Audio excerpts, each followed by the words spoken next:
There's new evidence that suggests Russia was indeed trying to have an impact on the U.S. presidential election. According to cybersecurity firm CrowdStrike, specific malware used by Russia against Ukraine back in 2014 was also found in DNC servers in recent weeks. And joining us now, Inside.com founder and early Uber investor Jason Calacanis and Confide co-founder John Broad. And gentlemen, yet another link linking Russia to these hacking allegations. And John, I mean, get a little technical for us here.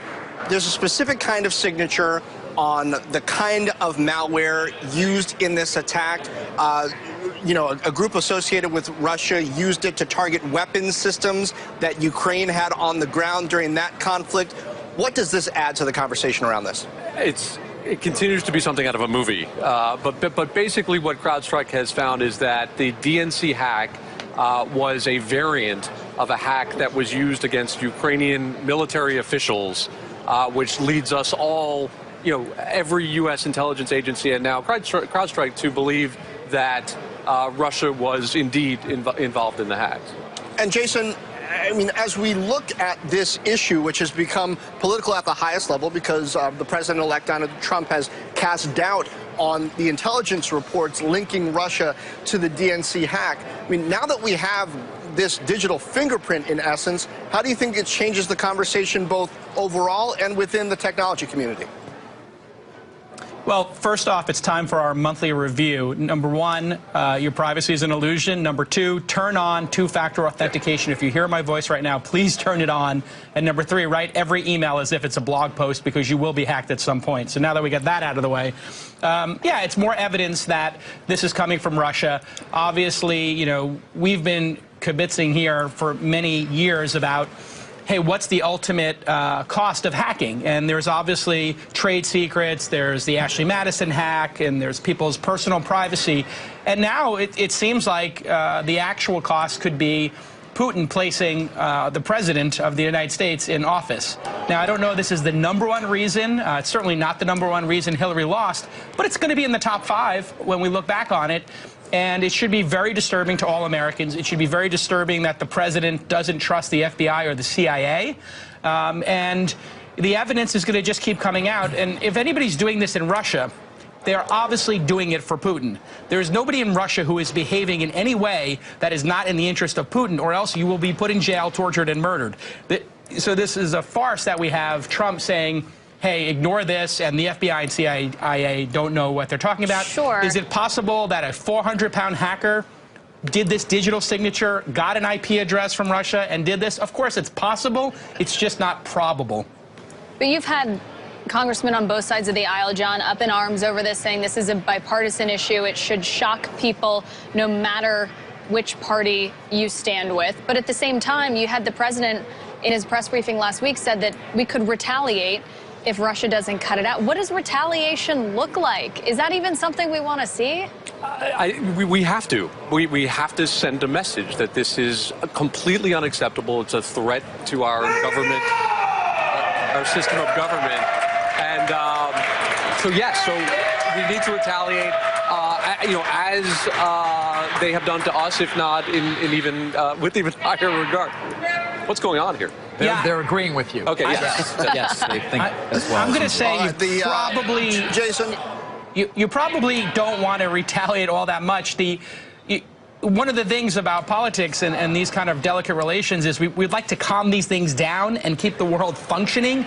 A retaliation, it could be very effective. All we have to do is take where all the money goes in Russia and publish it, and it would create massive chaos there. But if you back somebody like Putin into a corner, that may not be pretty. We want to resolve these things quietly. Well, we'll see if that can happen. And meanwhile, the U.S. putting a unit of Alibaba, moving over to China, on its notorious markets blacklist. The Trade Representative's office says Taobao.com, a consumer-to-consumer shopping website, isn't doing enough to police the sale of counterfeit goods and is in violation of intellectual property rights. John, this is something that's been kind of an on-again, off-again thing with Alibaba and Taobao. They were off the list. Now they're on. And the response from Alibaba is that maybe this has more to do with the political environment than the facts of this case. How does that and the president-elect's rhetoric around China now influence the way business is being done, and some of these counterfeiting issues are seen. Yeah, so you nailed it. So they were on the list in 2011, off the list in 2012, now back on the list. And the president of Alibaba has said several things. First, we've eliminated twice as many counterfeit goods in 16 as we have in 15. We have 100,000 brands, all of which can't be wrong on our platform. And the third is, I wonder if these are facts or if this is part of the political climate. Which is very concerning, but certainly understandable given what the incoming administration has said. Jason, Alibaba doesn't do that much business here. I'm not sure it has that large an impact overall on their business, given they are still all about China. But it does send, I guess, some sort of a message, doesn't it? Yeah, I mean, we are having our intellectual property ripped off in China, constantly streaming television shows and obviously the logos and the trademarks. If you go on eBay, people go on eBay to buy counterfeit Apple products all the time because dongles cost $50 at Apple or $40 at Apple, and you can get them for $5 plus shipping on eBay. So it's very hard to run one of these marketplaces, and you're going to play whack-a-mole. But, for Alibaba and in terms of the context of owning the stock, this is kind of a big issue that they can't get this under control. And again, I would not recommend that people who are owning stocks own a stock in a market where it's completely opaque what the company's doing. And then on top of that, you have currency manipulation. And now we have a third factor that nobody anticipated, which is Trump is starting a trade war with China. You do not need to own stocks in China. There are enough amazing American companies that you can buy technology stocks with: Google, Facebook, Amazon. I would not touch this stock. I would not go near Chinese stocks until we figure out what Trump's going to do in relation to his trade war. Sure, but it's not just Chinese stocks and it's not just Chinese companies. Amazon, John, has its own problems with counterfeits. They took counterfeit sellers to court this year for the first time. Yeah, this is a known problem with a large peer-to-peer marketplace, right? And I don't think it's got huge impacts on Alibaba. Yes, there's some brand implications, particularly as they try to enter the U.S. and expand into Southeast Asia. But after the announcement, the stock dropped less than 1%. It's down a little bit more than that this morning. I don't think this is a big deal. I do think, however, what's interesting here is the correlation between this and fake news, right? You've got these, you've got these social networks now with fake news. You've got large peer-to-peer marketplaces with fake goods. Fake is becoming much more real, and I think this is an issue. Uber, meanwhile, halting its self-driving test in San Francisco after about a week and a half. This after the state DMV revoked registration for the 16 cars involved in the program. Uber says it's going to look for other means to deploy the technology in the state. And Jason, in the past, Uber has been known to thumb its nose at the authorities. It initially did that in this case, saying, hey, how can you tell us to take these cars off the road when self-driving Teslas are okay? It looks like the state of California came back strong with this one, and Uber's backing down. What do you think they do next? So just a quick disclaimer, I haven't talked to anybody at the company about the issue, and I am a shareholder in the company, obviously. Just in terms of self-driving, we have a definition issue that's going on right now. I drove here to the studio in my Model X, which is self-driving. It has autopilot. But the truth is, the way all of these are constructed, the definition is really that you have two functions that you're handing over to the car. One is adaptive cruise control, which many people listening have, and the other is lane assist, keeping you in the lane. But the instructions are very clear.